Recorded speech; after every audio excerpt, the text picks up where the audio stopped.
The average independent pizza shop in the US has total sales of about $550,000 per year. Most of that is either phone or walk-in, it's offline. The average Domino's location does about $1.2 million in revenue and sales per year in the US. The delta of $700,000 is primarily online digital volume.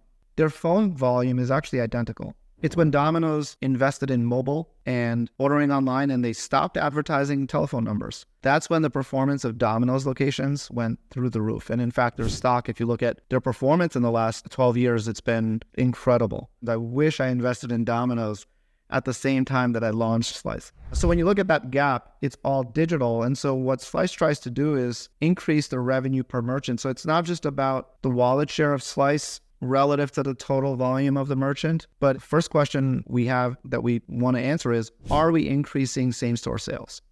Are we increasing the total sales of the shop? And if we are, then we earn the right to capture a portion of that value in the form of our take rate.